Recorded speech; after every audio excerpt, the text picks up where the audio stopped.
Hello students, welcome to EPG Pathshala. I am Bimaljit Kaur from Tata Consultancy Services. Today we are going to discuss on the module Crowdsourcing Overview under paper ICT. So students, let us see what we are going to learn in this module. We will cover what is crowdsourcing. We will also study what are the examples which we can put under crowdsourcing. What are types of crowdsourcing? Crowdvoting, crowdfunding, crowdsource design, creative crowdsourcing, microwork, cloud labor, open innovation, community building, collective knowledge. Under collective knowledge, we will study the benefits of collective knowledge. What is need for crowdsourcing? What are the types of jobs to crowdsource? And in the end, we will study how to make the crowdsourcing efforts successful. To start with, we'll study what is crowdsourcing. So, crowdsourcing is a process of getting work, usually online, from a crowd of people. Now, the word is a combination of two words, one is crowd and other is outsourcing. The idea is to take the work and outsource it to a crowd of workers. Now, in a sense, crowdsourcing is any sort of outsourcing that involves a large group of people actively participating in one project. Generally, this is a public, but a business might also utilize crowdsourcing techniques to develop this internal application. Now, the practice whereby an organization enlists a variety of freelancers, whether paid or unpaid, to work on a specific task or a problem. Another definition by Henk van Es is crowdsourcing is channeling the expert's desire to solve a problem and then freely sharing the answer with everyone. Here we will study the examples of crowdsourcing. The example of crowdsourcing most often cited is Wikipedia, the online encyclopedia that is collectively created and edited by volunteers. Another example we can quote here is in 1884 we had publication of Oxford English Dictionary where 800 volunteers catalogued words to create the first facsimile of Oxford English Dictionary. In 1975, it was a movie called Manthan, which was directed by Shyam Benegal, which was story of Amul brand, was funded by 500,000 farmers who contributed rupees 2 each. Types of crowdsourcing. We will study various types of crowdsourcing techniques like crowdfunding, crowdvoting, crowdsource design or creative crowdsourcing, microwork or cloud labor, open innovation, community building, and collective knowledge. Crowdvoting. Crowdvoting leverages the community's judgment to organize, filter, and rank content such as newspaper articles, music, and movies.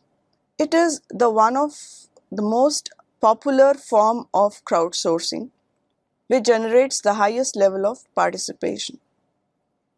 The internet offers various mechanisms to perform voting, rating of articles by end users, or computer-driven algorithms that assess popularity via links and page views. Reality TV shows offer another example of crowdvoting. So, we called American Idol the largest crowdvoting ever conducted.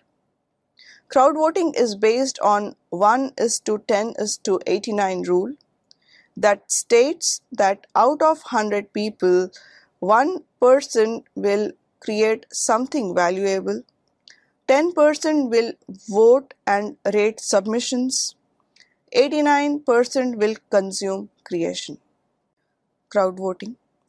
Crowdvoting occurs when a website gathers a large group's opinion and judgment on a certain topic.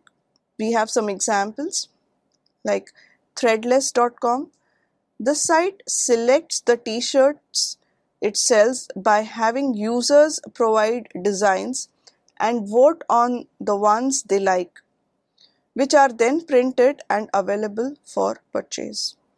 Despite the small nature of the company, thousands of members provide designs and vote on them, making the website's products truly created and selected by the crowd rather than the company.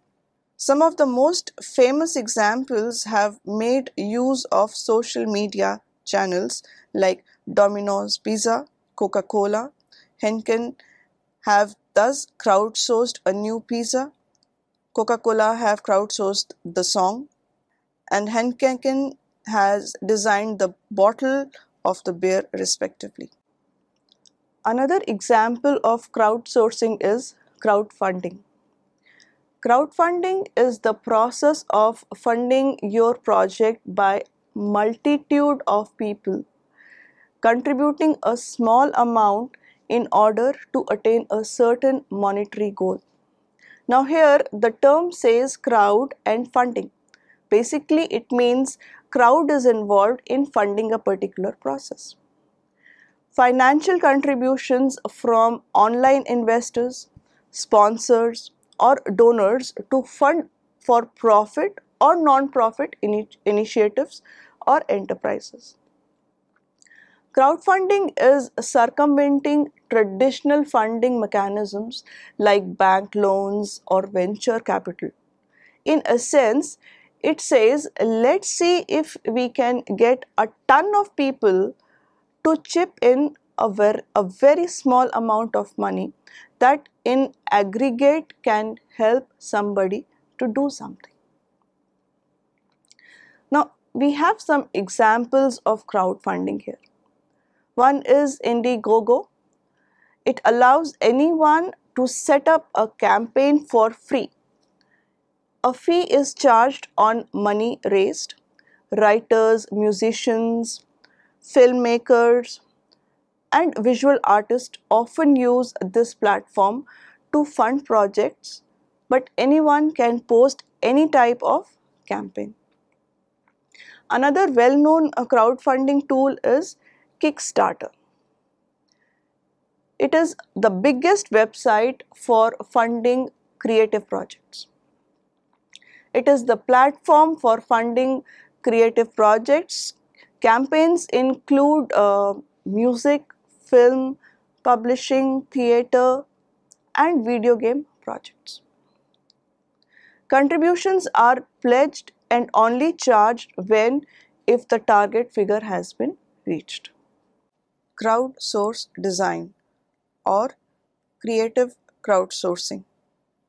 Crowdsource design or creative crowdsourcing is basically tapping off creative talent, the talent pools to design and develop original art, media, or content. If you are looking for a logo, you are looking for a design, you can tell a crowd of designers what you want, how much you will pay, and what is your deadline. All interested designers will create a finished design specifically for you. We have some examples under collective creativity. You may receive many different finished logo designs and you can keep whichever design you like the best. By doing design this way, crowdsourcing actually increases the quality and decreases the price. Creative crowdsourcing spans sourcing creative projects such as graphic design, architecture, apparel design, writing, illustrations, etc.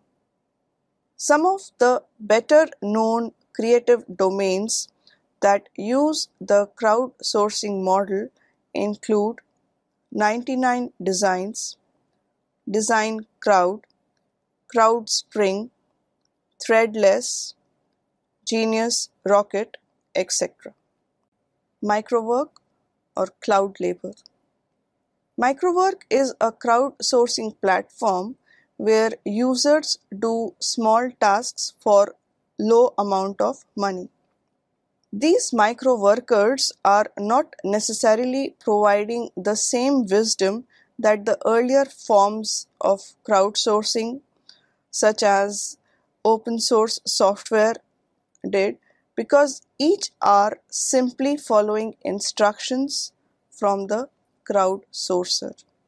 However, this is how companies who use micro labor often label these jobs as crowdsourcing jobs.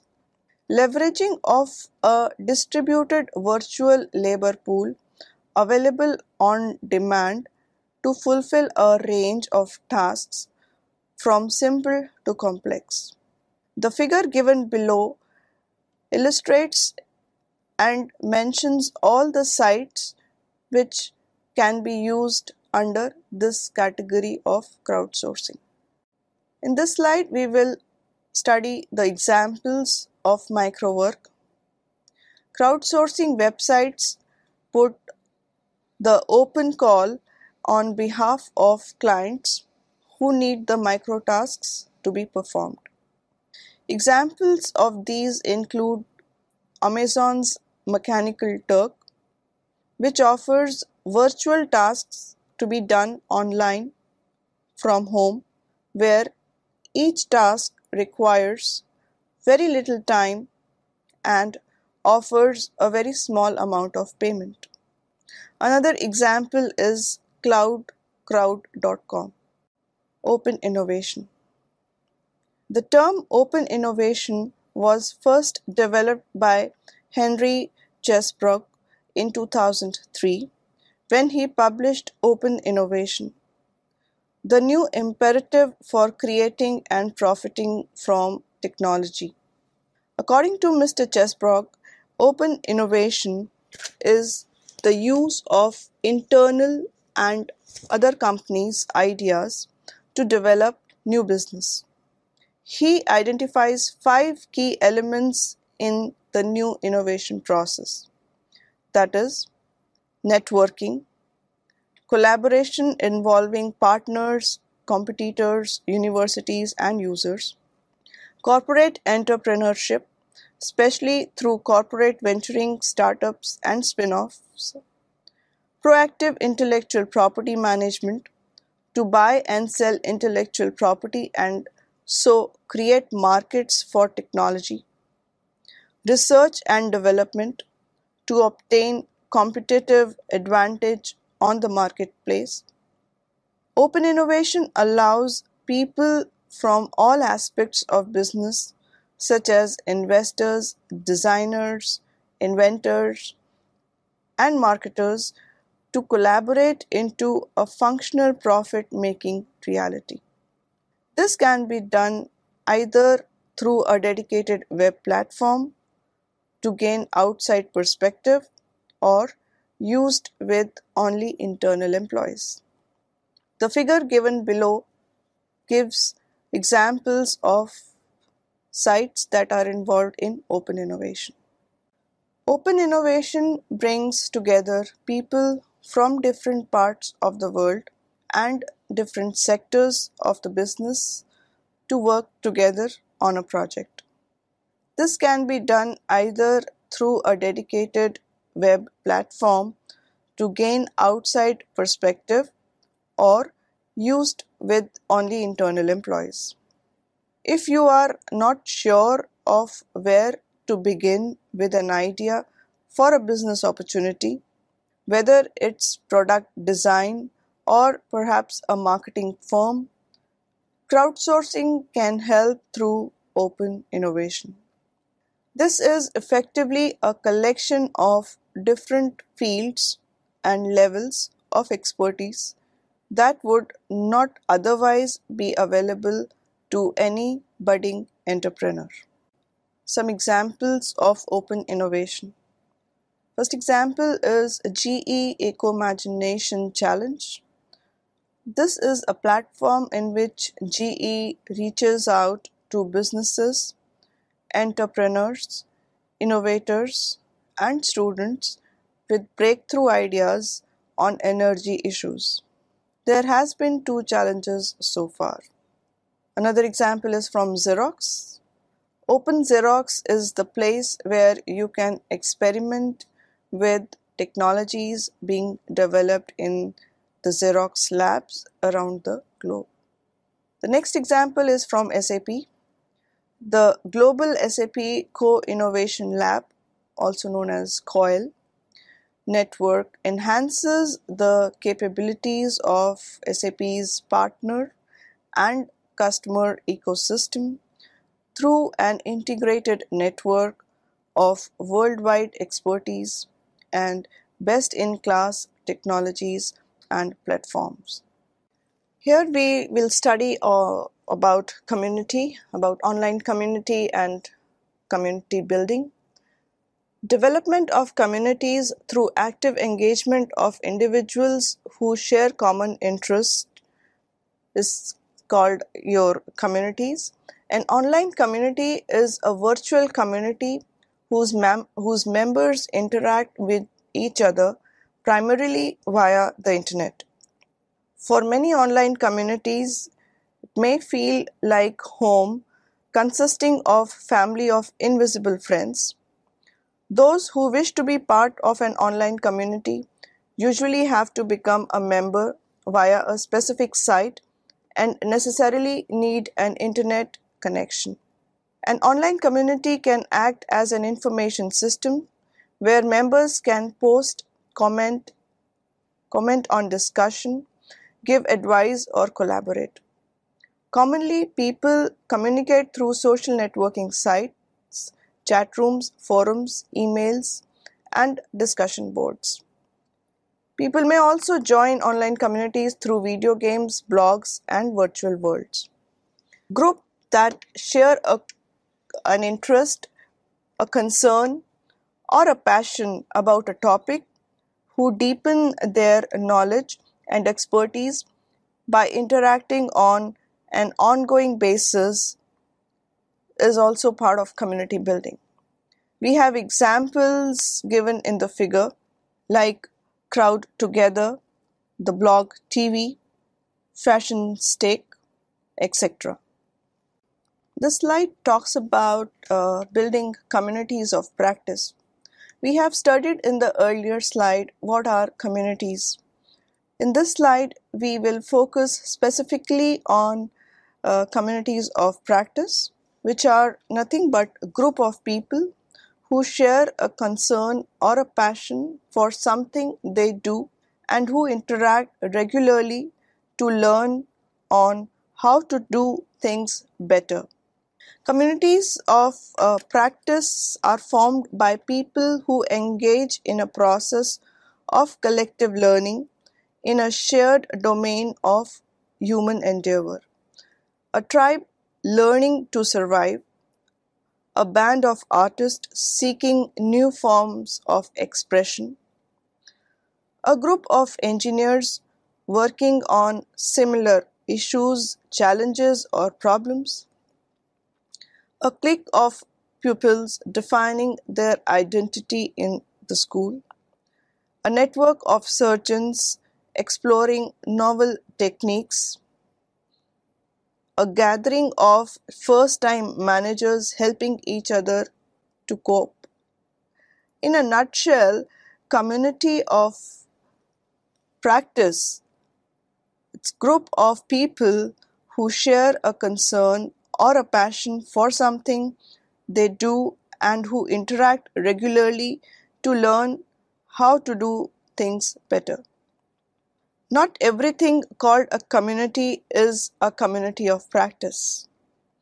A neighborhood, for instance, is called a community, but usually not a community of practice. We have 3 characteristics which are crucial to understand or differentiate the community from community of practice. The first point or characteristic is the domain.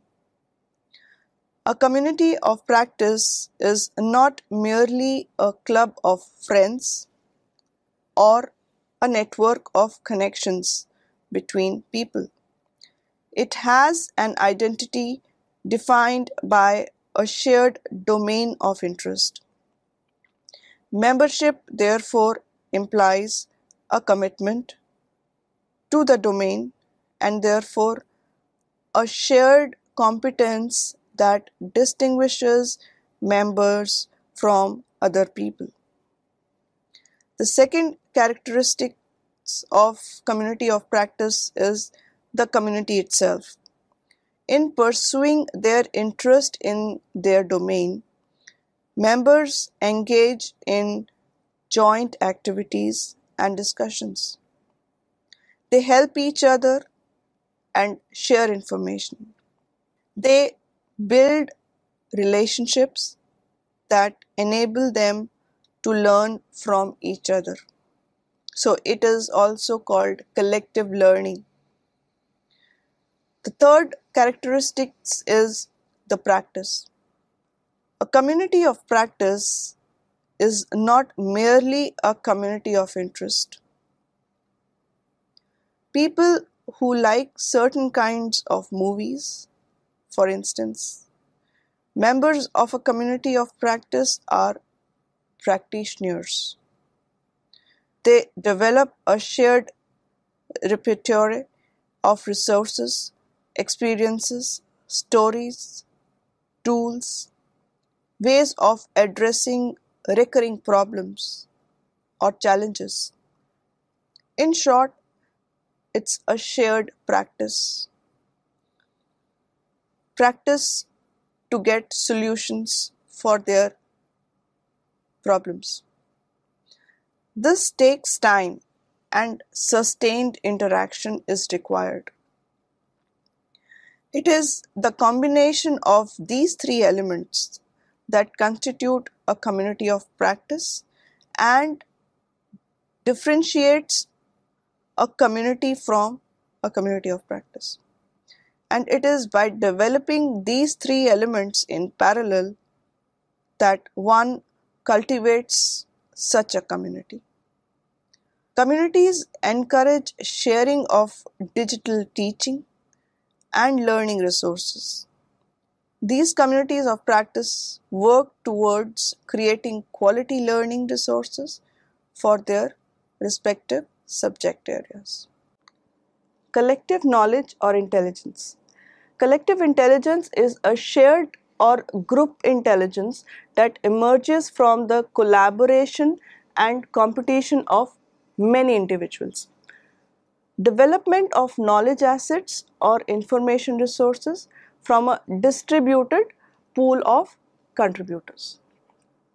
It can be understood as an emergent property from the synergies among data, information knowledge, software, hardware, and experts, those with new insights as well as recognized authorities that can continually learn and from the feedback to produce just-in-time knowledge for better decisions than these three elements acting alone. Collective intelligence and prediction platforms, we have certain examples here. Inklink markets, it uses wisdom of the crowd and forecasting. InTrade, it does global prediction market. We have news futures where collective intelligence markets are used. Ushhidi, where crowdsourcing crisis information is used. And Kagle, where data mining and forecasting is used. The benefits of using collective knowledge is access to the moment expertise, validation for their actions and knowledge, feedback for their products and services, reduced cost through indirect outsourcing, source of knowledge to augment and improve repositories. This slide talks about the types of jobs we can crowdsource.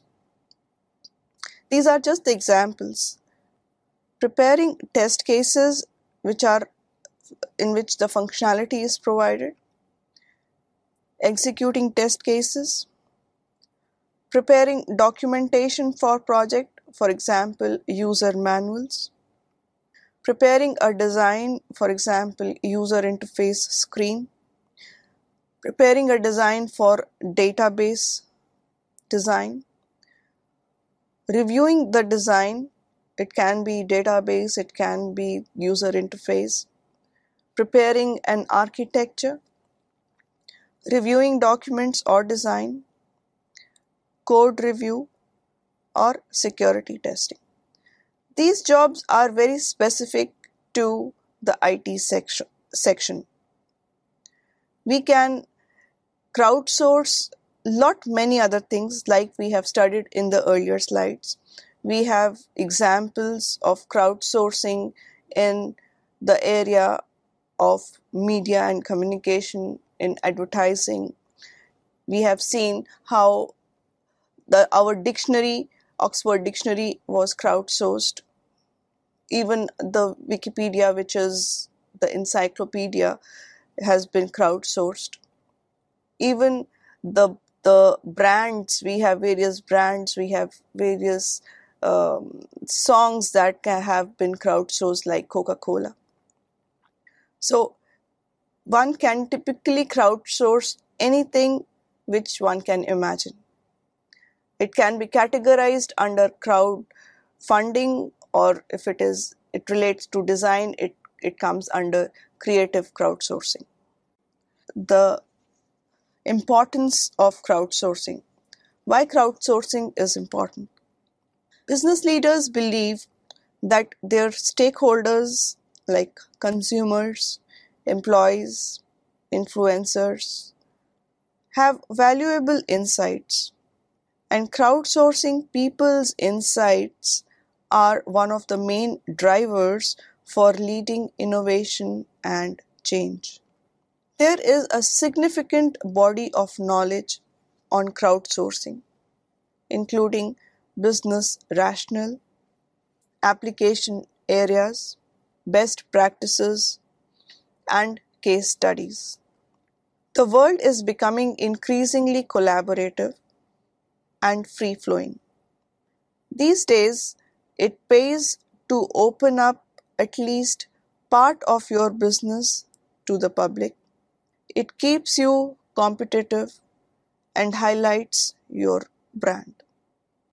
This slide talks about how to make your crowdsourcing efforts successful. The first and foremost point in this is to make the project parameters clear from the beginning.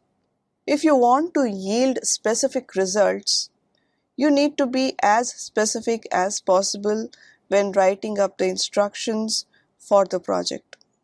What is required, when it is required, what all things needs to be mentioned, all has to be very specific when the project parameters are written and shared.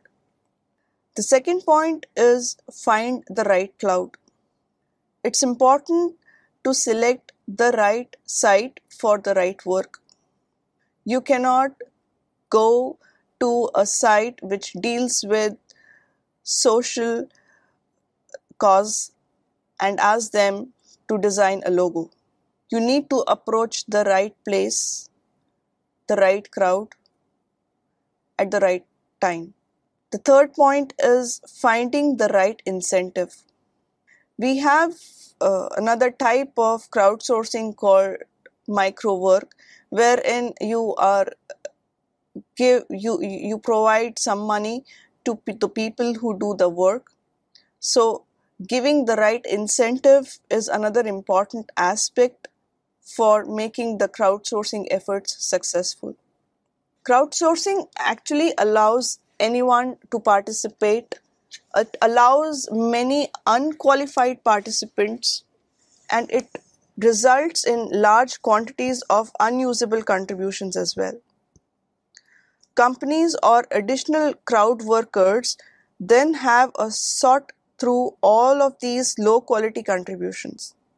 This task of sorting through crowd workers' contribution along with the necessary job of managing the crowd requires companies to hire actual employees and thereby increasing management overhead. So, crowd workers are non-random sample of the population. Many researchers use crowdsourcing. Many researchers use crowdsourcing.